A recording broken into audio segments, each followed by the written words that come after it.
friends, welcome to Cook Gramam Samil. Please like, share and subscribe to our channel. இன்னைக்கு நம்ம வீடியோல நோம்பு கஞ்சி எப்படி செய்யறதுன்னு பார்க்க போறோம். வாங்க வீடியோக்குள்ள போலாம். இதுக்கு தேவையான பொருட்கள் டீடைல்டா டிஸ்கிரிப்ஷன்ல கொடுத்திருக்கேன். மறக்காம செக் பண்ணுங்க. இப்போ நம்ம ஒரு குக்கர் எடுத்துக்கலாம். அதுல ஒரு டேபிள் ஸ்பூன் ஆயில், அது கூட 2 டேபிள் ஸ்பூன் நெய் ஆட் பண்ணிக்கலாம். இது சூடான பட்டை, கிராம்பு, ஏலக்காய் ஆட் பண்ணிக்கலாம். அது கூட 1 டீஸ்பூன் ஜீரகம், 1 டீஸ்பூன் வெந்தயம், 3 பச்சை மிளகாய் ஆட் பண்ணி நல்லா வதக்கிக்கோங்க. அது கூட ஒரு நறுக்கிய வெங்காயத்தை ஆட் பண்ணிக்கோங்க. இது கூட 2 table spoon ginger garlic paste போட்டு நல்லா வதக்கிக்கோங்க, அந்த பச்சை வாசனை போகிற வரைக்கும். இதுக்கப்புறம்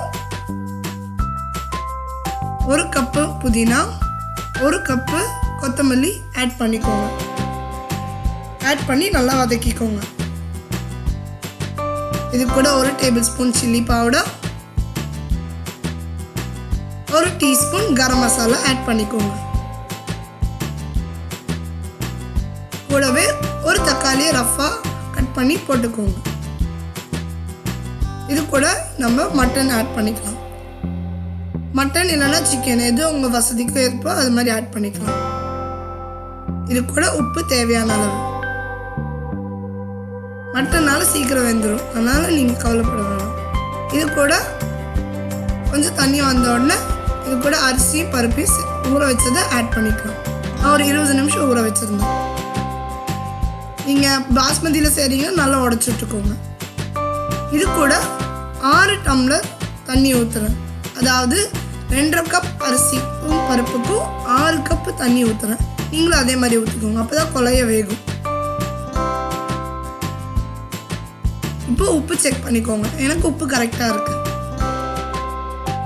இப்போ நீங்கள் குக்கர் மூடி குறைஞ்ச ஃப்ளேமில் 20 நிமிஷம் இல்லைன்னா 7 விசில் வர வரைக்கும் குக் பண்ணிக்கோங்க. இப்போ நல்லா குக் ஆகிடுச்சு. இப்போ இது கூட இதை நம்ம ஒரு பாத்திரத்தில் மாற்றிட்டு இது கூட 1 கப்பு கோகோனட் மில்காக தேங்காய் பால் ஆட் பண்ணிக்கலாம். திக்கான தேங்காய் பால் ஆட் பண்ணிக்கோங்க. இப்போ மறுபடியும் உப்பு செக் பண்ணிக்கோங்க. உப்பு பத்தலைன்னா கொஞ்சமாக உப்பு ஆட் பண்ணிக்கோங்க. பிகாஸ் தேங்காய் பால் ஊற்றினாலும் கொஞ்சம் உப்பு கம்மியாகும்.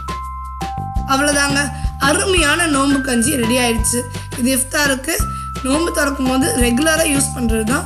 நீங்கள் இதை வீட்டில் கண்டிப்பாக ட்ரை பண்ணி பாருங்கள். Ramadan Kareem. Stay safe, stay at home and stay healthy.